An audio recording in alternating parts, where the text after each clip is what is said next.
This is Where We Live. I'm Lucy Nalpathanchel. Do you celebrate Juneteenth?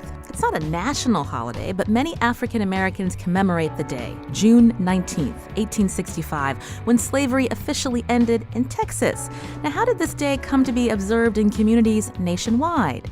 Coming up, Stacey Queen from the Amistad Center for Art and Culture in Hartford will join us to explain. American slavery was not just confined to the South. In fact, there were slaves right here in Connecticut. Later, we'll dig into that history and hear how the Northeast benefited from slavery. Jennifer Frank will join us. She's co-author of the book Complicity, How the North Promoted, Prolonged, and Profited from Slavery. Do you remember learning about slavery in school? If you grew up in Connecticut, what lessons were you taught about slavery in the North? Or have you researched the stories of your slave ancestors? You can join the conversation. We hope you do. 860-275-7266. Email wherewelive@wnpr.org. And as always, find us on Facebook and Twitter @wherewelive. First, what's the best way to learn about the past? Sometimes it can be through art. Joining us now in studio is Tammy Denise, a performance artist and storyteller. She tells the stories of important but hidden African-American women in history. Tammy, welcome to our show. Good morning. Thank you. Tammy is a living historian. She interprets and brings to life the stories of real people like Joan Jackson. She was a formerly enslaved woman from New London, Connecticut in the late 1600s. Here's Tammy interpreting Joan Jackson's story. Good morning. My name is Joan Jackson. I wish to tell you my story. But as I tell you my story, please understand that it's not an uncommon story. It's just an untold story. I will take you to my beginning with my mother. My mother, Mariah, she was born in the West Indies, and she was bought by John Rogers to New London town to be his slave. But I must say, my mother was held captive long before she was bought as a slave. For you see, she was held captive to silence. She was deaf and she could not talk. But my mother, she would teach me about love. Although she could not talk and she could not hear, through her gentle touch, through the twinkle in her eye, and through her beautiful smile, she would teach me about love. But she could also give me a look that let me know when I was out of line. Now, my mother, she would teach me all that she knew because I was to take her place in the family. Now, it is believed that one of John Rogers' two sons was my father. It was never talked about, but yet and still, I was a Rogers. Now, we would rise before the morning sun, we would get dressed, and we would head to the kitchen. There, we would fire up the bake ovens, and my mother would begin to teach me how to cook. My first lesson was to know when the bake oven was ready for cooking, and I would have to do the singe test. Now, the singe test is where I would literally have to stick my arm into the bake oven, and if it was hot enough, the hair on my arms would curl, and then we would begin the baking process. While the food was cooking, my mother would teach me other things, such as what different herbs were used for what, such as sage, rosemary, and thyme. But she would also teach me how those very herbs that gave flavoring to foods would also be used for medicinal purposes, such as how lavender would help with headaches and help with keeping bugs away from my hair. She would also teach how mint tea would be good for soothing of throats and colds. My mother would teach me a lot. She would teach me the first things about love. Now, the next time I would know about love is when I would meet and marry the man that would become my husband. Now, he was stole from his home in Africa, taken to the West Indies, where he was made a slave on the sugar plantations up until the age of 18. And from there, he was bought and brought into New London town. He was never called by his given name. All the while that he was a slave, he was called a Negro. He was purchased, brought to New London town, but the man who bought him, he owed a debt that he could not pay, so he would sell my husband-to-be to a Mr. John Parker. Now, John Parker, he felt bad about this thing called slavery, so he would eventually give him his freedom in the 1690s. And from the moment he received his freedom, he would no longer allow anyone to call him Negro. For all that time, that is what they called him, Negro. From the moment he got his freedom, he chose the name of John Jackson, and that is what he would be called. We would be married in the year of 1701, and shortly thereafter, I would give birth to the first of our 9 children. His name was Adam. After that, I would give birth to our daughter Miriam. I would soon be given my freedom. It was what I wanted for so long, to be a free woman. And the day that I got my freedom, it was bittersweet, for I was finally free, able to come and go as I pleased, to make my own choices. But because of this law, I had to leave my children in slavery. Although I could visit as often as I could, it was not the same to visit as well as to live with my children. As time would go on, I would give birth to the other kids, and when I was pregnant with my 5th child, that is when things would take a turn. They would take me and steal me back into slavery. John was away working, and they would put me into Long Island. I always knew that if he knew where I was, he would come and get us. I would finally give birth to a little girl by the name of Rachel, and one night after I had put the children down to slumber, I dreamed that he was there, but I had often dreamed that and would wake up disappointed. But this particular night, he would lean down and touch me and let me know he was really there. My man had come to rescue us. He would tell me the scheme of our rescue, and we would go back out the way he came, and we were a free people. But that would not last for long. Instead, within a couple of weeks, I was put back into slavery, but John would not give up. He would walk from Massachusetts to Rhode Island to Connecticut to be a peddler to try to get our freedom, and he would eventually get our freedom, but at a higher price. He would become an indentured servant to a ruthless and vile man. That's Tammy Denise here on Where We Live, speaking a story to an interpretation of an enslaved woman named Joan Jackson. Tammy, it's a pleasure to hear you tell her story on our air. How did you first hear of Joan? The first time I heard of Joan, believe it or not, I was actually portraying a different character. I work at the Webb Dean Stevens Museum, and I was portraying Chloe Pratt, and she was also an enslaved woman who got her freedom. And we were doing our preview party that we do every December, and the director of the Connecticut Landmark, Sherry Hack, she says to me, "You have to portray Joan Jackson." And I was like, well, I don't know who that is, but I also have other women that I can portray for you. But she was persistent, and I did a couple of my other women, and she gives me the book For Adam's Sake, and we talk about it, and she's like, "You have to portray Joan." And when I dug into the history, I realized I had to portray Joan because her story was so different.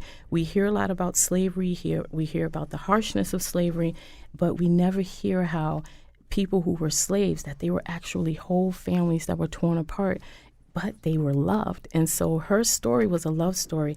And John Adams' dad was actually the hero because he sailed across the rocky Long Island Sound in the middle of the night once he found out where his family was. And he went into the house, actually stayed for a couple of hours to rest before the family got up, and then brought his family back to freedom.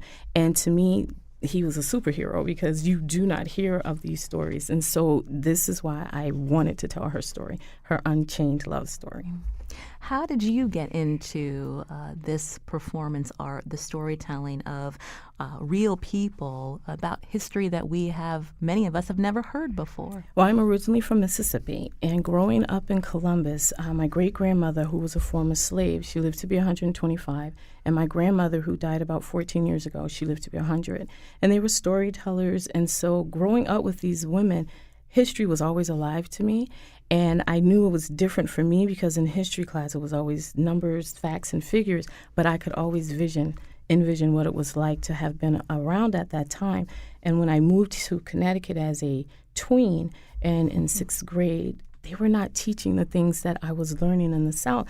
I knew the real story that the North was not the great hero that it had always pretended to be, but also society was only allowing us to have 2 or 3 people, Martin Luther King, Harriet Tubman, and Frederick Douglass. And of course, they did wonderful things. They are staples in the community, not just the Black community, but the American community. But there were so many others who did so much more. Those 3 people did not do it by themselves. And I just got tired of hearing about the same 3 people. In Mississippi, of course, we knew who Martin was, but his best friend was Medgar Evers. And Medgar was our hero in Mississippi. So when I started asking those questions, well, what about Medgar? People were looking at me like, well, who's that? I was like, what do you mean, who's that? And so that kind of sparked it for me. It was like I realized people were not being told the truth. People were not being introduced to the correct history. Why is this form of telling Joan and other women's stories, why is that more powerful than, say, sitting and listening to a lecture at a local museum? It is much more powerful to actually see the person come to life because, again, when history is being taught, it's facts and figures. But when you see a person come to life and you realize they were alive, they were human beings, they had the same struggles, may not have been on the same level because of technology and so forth, but they had everyday struggles. And if you were an oppressed people, that was even worse. So to have that person come to life and tell you their story, to tell you their hopes and determinations, it makes an impression, and it makes it so much better, and it makes it easier to understand that slavery was not just about a group of people who wanted to be told what to do. These group of people were humans, and they had families. They were loved. So that makes a big difference. You're listening to Where We Live. In studio with me is Tammy Denise, a performance artist and storyteller. She tells the stories of important but hidden African-American women in our history. We're talking with Tammy today as we take a look at Connecticut's connection to slavery. Coming up, we're going to speak with an author to shed more light on the number of slaves that actually lived and worked in Connecticut and how the Northeast benefited from slavery. That conversation is coming up. Tammy, before we head to break, I'm curious, I assume that you do these performances in front of people of many different ages, specifically school children. Yes. What is their reaction when they hear these stories? What kind of questions do they have for you? Well, the first reaction is because they know I'm coming, but they don't know what to expect in regards to my appearance. So once I step on stage in front of them, it's a whole different thing. It's like, whoa, look at what she has on. And once I tell their story, they're captivated because they realize, depending on which character I'm doing, that, wait, they're the same age as I am right now, and look at what they had to go through. And so they start to ask questions such as, did their parents try to come and get them? How did they feel? Were they afraid? And then they start to look inside themselves and say, how would I respond if that was me? And so the main thing is to get them to think about what it would have been like if there were children who didn't have the freedom of choices that they have today. Because children had to get up at the same time as the adults, and they worked just as long. So today it helps to give them a different perspective on what life was like at a different time. Mm. In your research, where do you go to learn the stories of these people we haven't heard of before? You mentioned a book earlier, but what are some other places that help you come up with a way to tell these stories to audiences? I go to museums. I try to visit the actual homes, that if the homes are still available or still around, because a lot of them have been destroyed. But I will go to the different institutions that are still preserved, such as when I performed Belinda Royal, I was asked to do her, and that was from the Royal House and Slave Quarters in Medford, Massachusetts. It is still there. It is still established, and it has the only slave quarters in the Northeast still standing. So I visited there. I've performed there. I get in touch with other people who are much more knowledgeable in certain areas than I am, such as the clothing person, the dressmaker. There are people that I talk with who are good with the Revolutionary War. So when I can, I visit the actual locations. If I cannot, then I do lots of reading and books. I rarely do the internet, because you have to be careful with what's out there. So I encourage people to do the library, and everywhere I go, I collect books. So it is very important to do that research, talk to others who have done it, and whenever you can, visit the actual locations. You mentioned that you're from Mississippi, and you learned or came upon storytelling because of your grandmother's Yes. influence. What is the reaction to what you do today and your connection to the slave history in this country? The reaction to what I get today, it's sometimes it's bittersweet, because I do get pushback from the African American or the Black community because of the way history was told. It's like, we don't want to hear about that. We don't want to hear about slavery. We don't want to hear how we wanted to be slaves. And so it's like, no, that's not what I'm telling you. I'm telling you the way it really was. And so a lot of times, but once I get them into my audience and they hear it, it's a different viewpoint. From others, a lot of times there's tears, there's guilt, there's sadness. It's like, I am so sorry this happened to you. They actually talk to me as if I'm the real person. And they'll say to me, I am so sorry that happened to you. You don't deserve that. I wish there was something I could do. So it's a range of emotions. And then sometimes I remember I did one performance of Betsy Coleman to an interracially mixed audience, and they were married. Black and whites were married. And that performance, I was told I was white people bashing.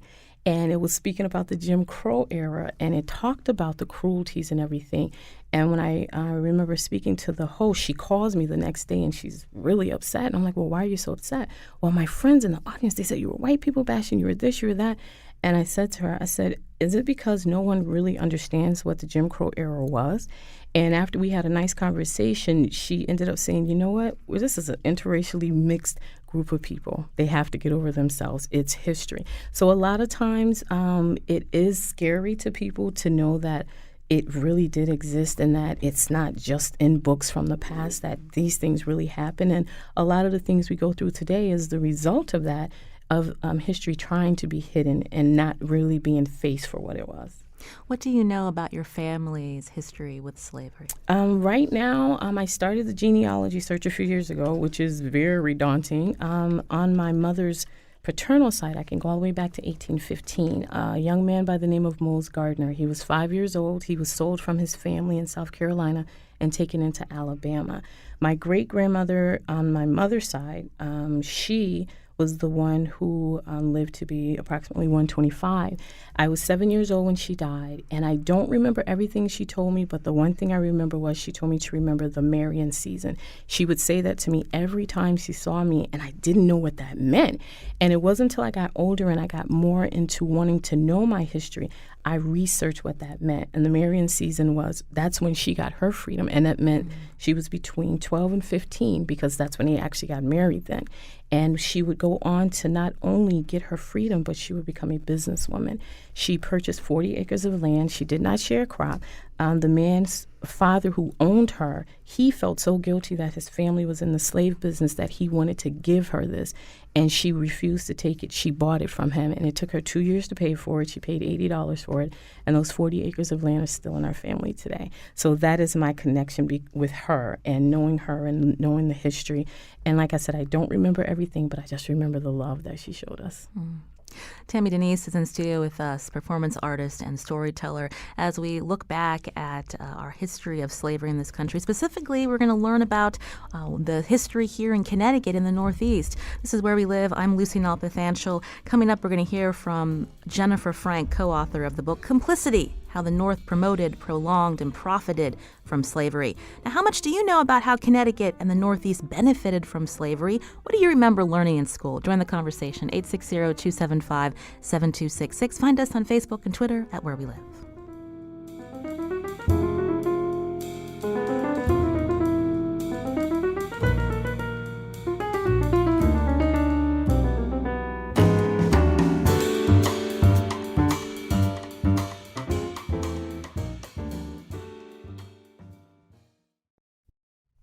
This is Where We Live. I'm Lucy Nalpathanchel. Coming up, Juneteenth is next Tuesday, June 19th.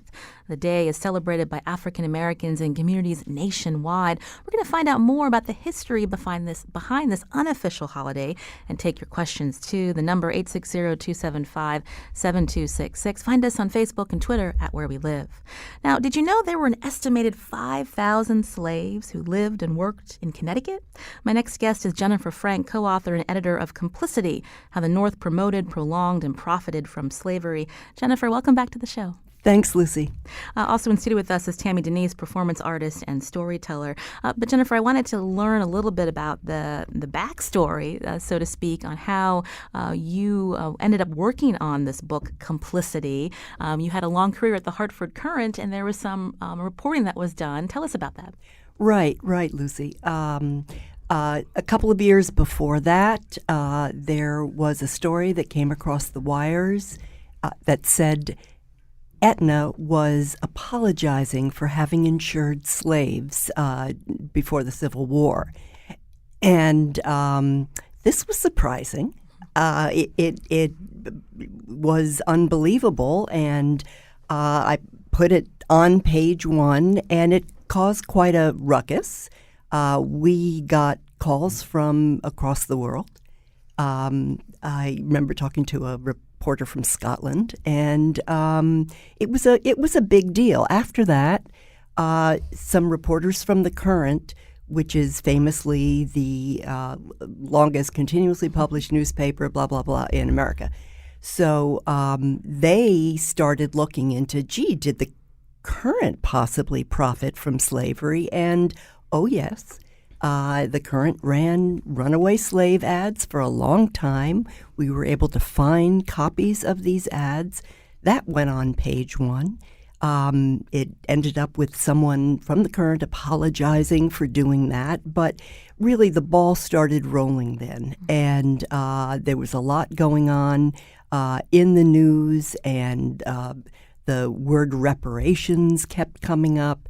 So at this point, I was at Northeast Magazine, the Current's former Sunday magazine, and we started looking into Connecticut's role and found out that it had a big role in slavery, that along with really other states throughout the North, this was not a Southern institution only. This was the whole country was involved. Jennifer, how did you go about finding out the extent of Connecticut's role in slavery and how the Northeast benefited from it? What did you do? Well, we spoke with historians. We spoke with a number of people. There was a historian at Yale at the Gilder Lehrman Center and named Rob Forbes.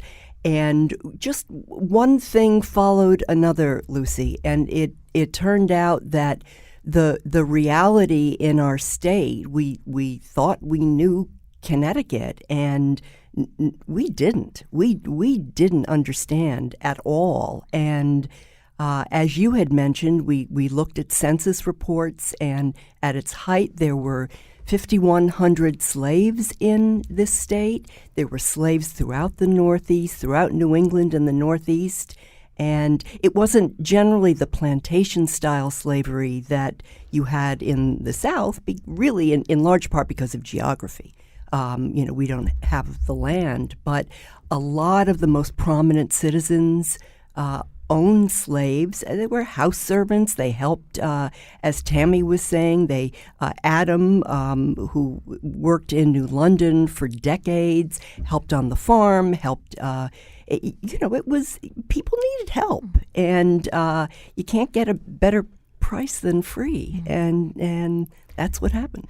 We talked about the number of slaves that are estimated to have lived and worked in Connecticut. But can you talk a little bit about how our economy at that time was built on the backs of the slave labor in the South, as well as the free labor they got up north from Connecticut to Rhode Island to Manhattan? Absolutely. It in our book, we focused to some extent on cotton. And cotton was, of course, grown in the South. And cotton fueled the entire economy of the country at that point. And much, if not most of the cotton came through New York City, was sent to the Industrial Revolution was going on. This was, can you call it a positive or a negative perfect storm? There were textile mills, of course, in England were the huge ones, but also in Massachusetts, in Connecticut, in Rhode Island, they dotted all the streams and rivers of the Northeast. And there were Boston financiers who virtually created the cities of Lowell and Lawrence, and you can still, on the Mass Pike, you can still see the huge former factories where they turned the cotton into textiles. So that was just one example, but there was a relationship between North and South. We were one country. We were working together. And cotton is just one example, a huge example of that. Jennifer Frank is co-author and editor of Complicity, How the North Promoted, Prolonged, and Profited from Slavery. She's in studio with us as we learn about the history of slavery in our country and how a lot of people don't know about how the North was complicit, to borrow from the title of the book. Also in studio with us, Tammy Denise, performance artist and storyteller who tells the stories of important but hidden African-American women in history. You can join the conversation on Where We Live, 860-275-7266. Scott's calling from Wallingford. Scott, go ahead. Oh, hi, good morning. Thanks for taking my call. Sure. It's a fascinating subject. And I've been doing some research lately into the origins of our country, and it's amazing how the slavery issue has just been hidden and buried, but yet was such a prominent piece of our history. The War of 1812, and as your guest has been alluding to, textile mills, and it's just fascinating. It's terrible. It's part of life, though. It's what happened, and I think it's important that we reveal that, as well as some of the native populations, what they went through. But I'd also like to bring an author into the discussion for people who are interested. Check out Gerald Horn. He does some amazing research on this topic, so I'd encourage readers to pick him up as well.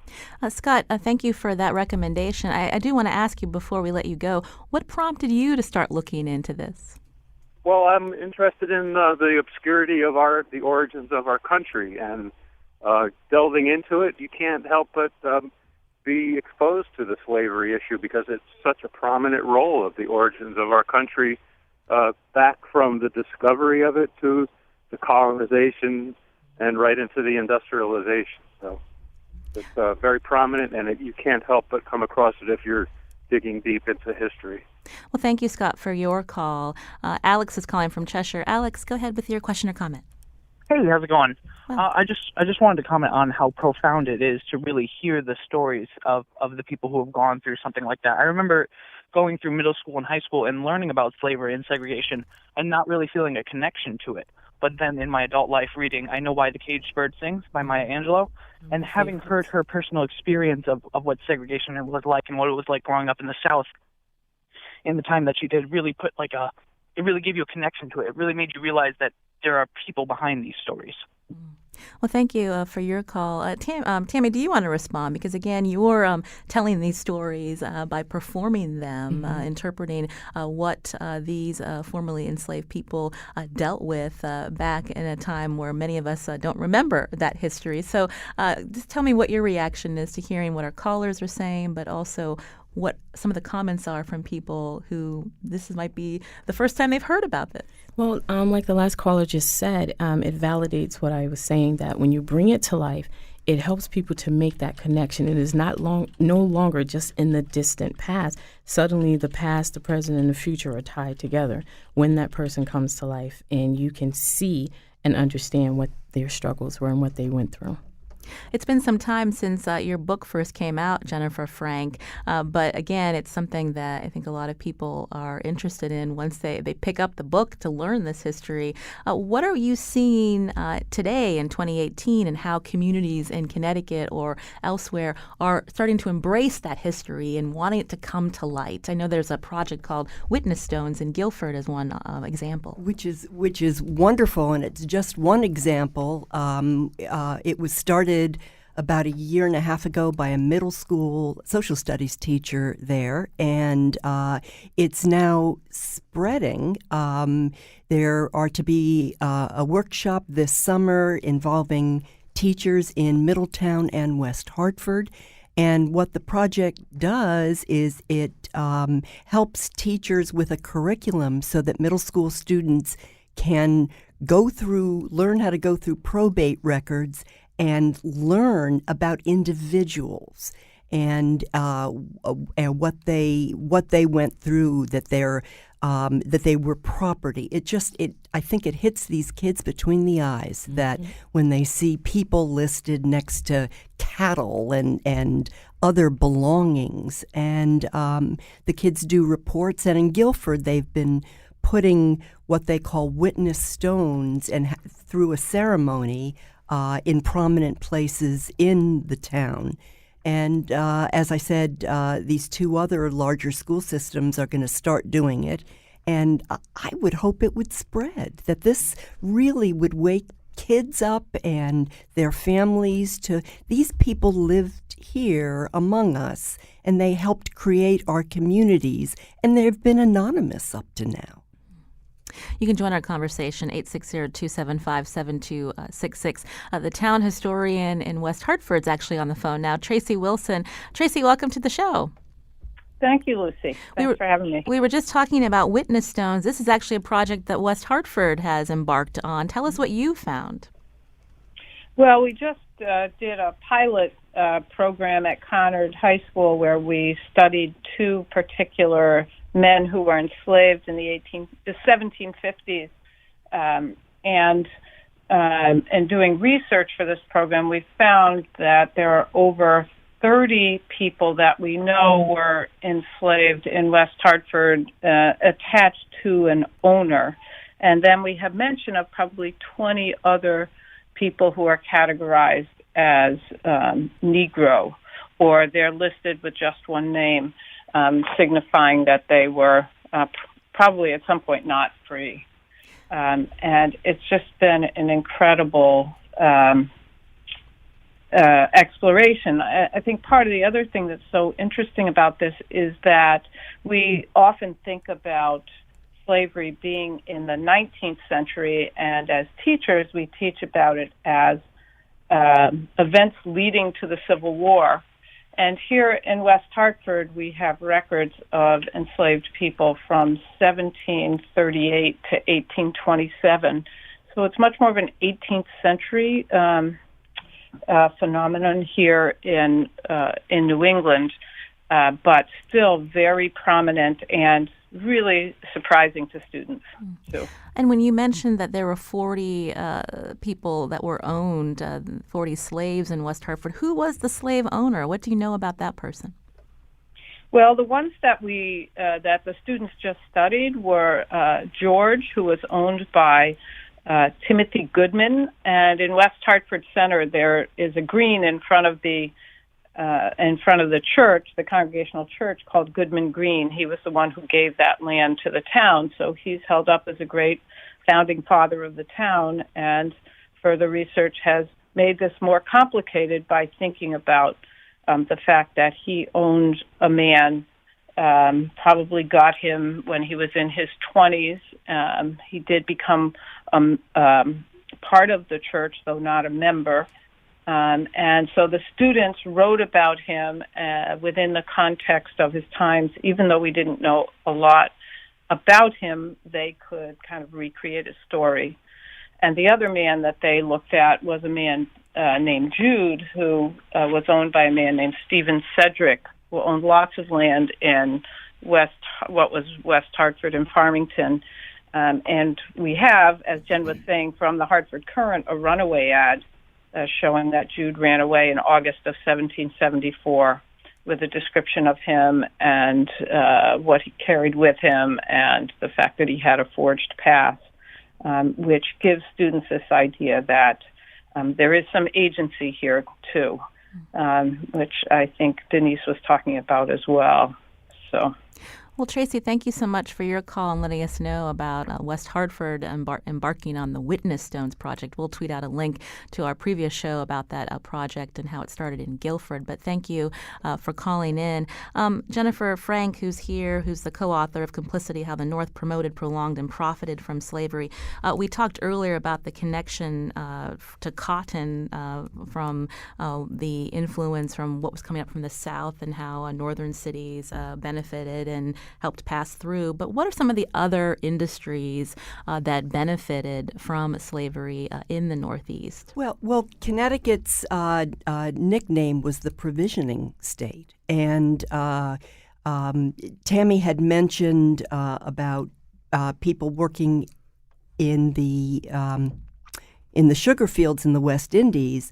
Well, the sugar was so incredibly profitable that every inch of land on these islands down there was devoted to growing sugarcane, but they needed supplies. They needed they had to feed these people. They needed barrels to ship it. There was the famous or infamous triangle trade. And Connecticut was involved, incredibly involved in all of this. It made barrels.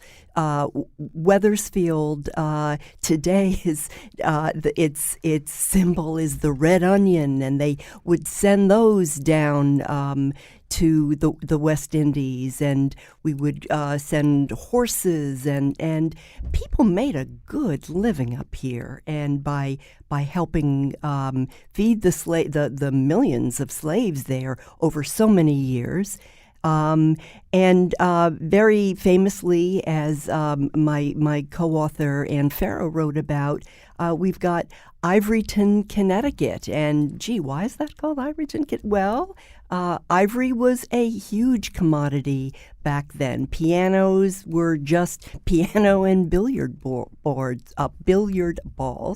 Were made of ivory. And where does ivory come from? It comes from elephants. And who brought the elephants to the shore? They were hundreds of thousands of slaves who were involved in this, who died in this treacherous enterprise. And Ivoryton made a fortune making keys and billiard balls. So Connecticut was involved on a lot of different spheres, but as Harriet Beecher Stowe said, none of it was at a distance, largely at a distance. So we had all the profits, but none of the screams. I'm not sure I have that correct, but we did very well, as did New York, which just.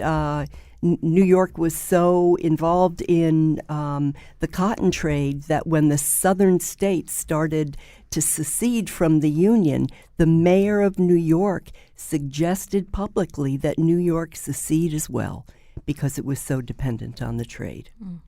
When we talk about slavery and American slavery, we think about the North and the abolition movement. But again, when you hear about these stories and what has come to light over recent decades, it's something that was also the North had an issue with trying to encounter the fact that they were part of this as well. And is this something that's still hard to hear today in 2018? You mentioned that when the Aetna, Jennifer, when the story ran about Aetna insuring slaves, that caused a ruckus. That was the word you used. But what was the reaction when your book came out?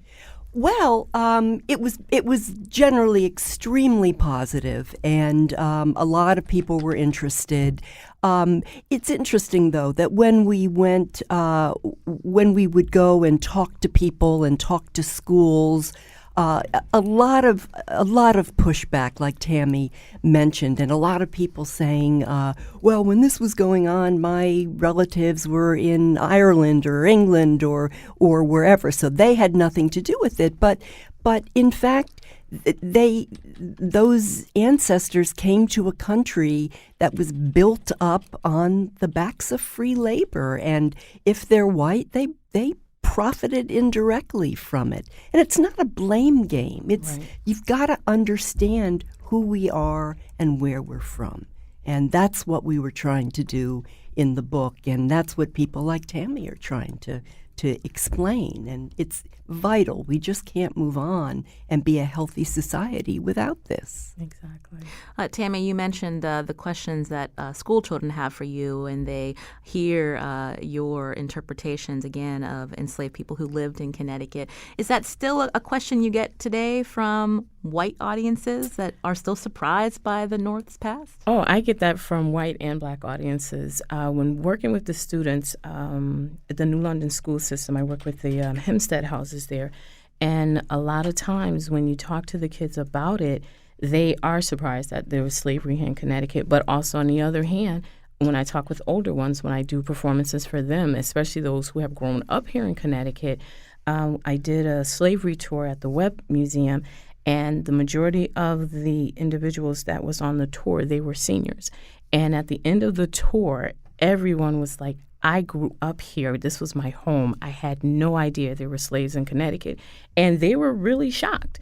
And so Connecticut has been very good at hiding its slave history, but the majority of people walking around today do not realize Connecticut was a slave colony, a slave state. And when slavery ended in 1848, the last slave, Miss Nancy Toney, she was owned by the Cheney family. And so when they hear this, it's like, what do you mean? Are you serious? It's like, yes. And when doing research at the state library, Kevin Johnson, who's a fellow interpreter, he also he's very good at helping with individuals when they want to dig into the history. We encounter that a lot, and a lot of those questions that can't be right, that cannot be right. So it is a big disbelief of slavery in Connecticut.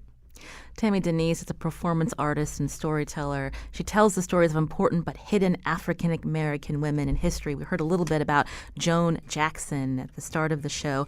And if you search for Where We Live on Facebook right after the show, we're going to see Tammy Denise do some more of her interpretations. Tammy, thank you so much for coming in today. Thank you for having me. I appreciate it. Also, thank you to Jennifer Frank, co-author and editor of Complicity, How the North Promoted, Prolonged, and Profited from Slavery. Just got a message on Twitter. Someone was reading this book as part of their book club and appreciates the work that you and your team did on this research in the North and our complicity in slavery. So Jennifer, thank you so much for your time. We appreciate it as well. Thanks, Lucy. Coming up, what does Juneteenth mean to you? Do you celebrate the day? Do you know the history behind the day, June 19th? We'll have more right after the break. Join the conversation, 860-275-7266. Find us on Facebook and Twitter at Where We Live.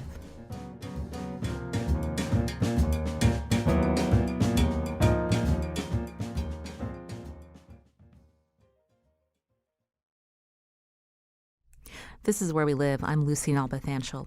Do you celebrate Juneteenth? How do you recognize the holiday on June 19th? You can join the conversation. Find us on Facebook and Twitter at Where We Live. Now, in recent years, Juneteenth celebrations have become more common. Events marking the day are held in more than 40 states and the District of Columbia. But what exactly is Juneteenth? Joining our conversation now in studio, Stacy Queen, art historian and education associate at the Amistad Center for Art and Culture in Hartford. Stacy, welcome to the show. Hi, Lucy. Thank you. So tell us about Juneteenth. Where did this day come from, and why is it celebrated in 2018? Yeah, absolutely. Thank you. So Juneteenth comes from this moment in history in Galveston, Texas. So it's June 19th, 1865, and Major General Gordon Granger comes in with 2,000 federal troops to announce to those who were enslaved in the state of Texas that, slavery is over, it's done. And at this moment, there were about 250,000 enslaved African Americans in Texas. And we do know that President Abraham Lincoln, he signed the Emancipation Proclamation January 1. It goes into effect 1863. So this is, almost 2 years before the announcement of the end of slavery in Texas. And the reason is because word traveled really slow. I mean, unlike today, we instantly get news. But then in the kind of mid-19th century, news didn't travel very fast. And also the landowners in Texas, some kind of knew or kind of got the buzz that, slavery was ending in Texas, but they wanted to hold on to their free labor. So why would the plantation owners announce that slavery is over? So until this kind of federal officer comes in to say that, hey, you guys are free, so that's when Juneteenth. So it happened June 19th, 1865. So the actual celebration kind of didn't happen until the following year among African Americans in Texas. So we know that in the Confederacy, General Lee, he surrendered 2 months prior in April of 1865. And as you said, news traveled slowly. So remind us what happened. So how did they celebrate? But it wasn't as if all former slaves were really free. Right, exactly. So we have to look at this definition of freedom for African Americans. So it was announced in 1865. So in 1866, it really starts this celebration. And the celebration included gatherings of African Americans in Texas. So it was really, really a big holiday in the state of Texas. So they're gathering, of course, in Texas. They had rodeos and barbecues just to celebrate their freedom. But also they were thinking about, well, what's next? You had slaves who were illiterate. They couldn't read. They couldn't write. They didn't have much of an education. They were good laborers. But what's next for this community? So then we were ushered into sharecropping on plantations and the relationship between former slave and former slave owner now becomes employer and employee. So again, the dynamics between the cultures begin to shift during this time. So this was a day, again, celebrated by former slaves in Texas. But how did it become to be commemorated through other states? And the fact that we now have many more communities in our country in 2018 thinking about this day, this Emancipation Day, the celebration of freedom. How did that come to be? So 1865, African Americans get their freedom. But they're kind of based in the South, right? So then you have to think about, Jim Crow is coming into effect. Jim Crow law. So there were the slave laws, and then the black codes, and then Jim Crow, the rise of the KKK in the South. So you had many African Americans wanting to flee. So think about the Great Migration, where you have 6 million African Americans leaving the South, heading up north. So you think about World War I, World War II, the Great Depression. So those who were living in the South were really interested in better opportunities for themselves and their families. So they migrated to northern states, to cities like Detroit and Chicago and Harlem, of course, and D.C. and Philly. So as the families were leaving the South, they took those traditions along with them. They started to head westward to California, Nevada. So the tradition of Juneteenth and the spirit of Juneteenth actually, it went with the family. So that's how we kind of come to today. We're across the country, like you mentioned. Today, 45 states recognize Juneteenth as a holiday. So you have this kind of jubilation, if you will, of African Americans across the country, even across the world, recognizing Juneteenth and how much it meant to the African American community. Brian's calling from Brookfield. Brian, we just have under a minute. Go ahead with your question or comment. Hi there. So recently I finished reading the New Jim Crow by Michelle Alexander, which is an incredible book, and it talks about how the social systems that were in place to provide social control to lead to things like slavery, how they still exist, and how incarceration, mass incarceration, and laws have been used in order to impose this sort of social control. And I'm glad that these days it seems like people are paying more attention to how these systems of control are pervasive and are everywhere in society. And I appreciate guests like these that have a lot of experience thinking about this kind of stuff, and I appreciate you having them on your show. Thank you, Brian, for your comment. Let's talk a little bit about the struggles today, Stacey, and how the relevancy of talking about what it means to be free and how we continue to remember our history. Absolutely. So it's so many different directions we can go here. So when you talk about freedom and how we define freedom, and especially as African Americans, our founding fathers, they truly believed in freedom and justice and liberty for all. But what does freedom look like for two black men sitting in Starbucks? Or what does freedom look like for a family who wants to barbecue in a park and the police are called? Or a group of friends checking out of an Airbnb? So we kind of have this tension in our culture and in the society where we, as African Americans, we have to be so cautious. And the ways in which we define freedom look a lot different for others in the country. I was reading an article this week in the Washington Post by Nick Miroff, and it's talking about how our current administration, how they're trying to define freedom for immigrants that are in the country in ways in which they kind of want to maybe perhaps not grant citizenship and freedom to those who are really seeking that freedom and liberty and justice for themselves and for their families. So the issue kind of continues. It's not really old history. It's more of a modern day history. Yeah. Stacey Queen is art historian and education associate at the Amistad Center for Art and Culture in Hartford. We're going to link to your website to also learn a little bit more about some of the Juneteenth celebrations happening in Connecticut next week on June 19th. But we appreciate you coming in and telling us a little bit about the history of Juneteenth and where we need to go from here. Thank you so much, Stacey. Thank you. Today's show produced by Carmen Baskoff. Thanks to Lydia Brown and Kyone Wolf. I'm Lucy Nalpathanchel. As always, thanks for listening. Have a great weekend.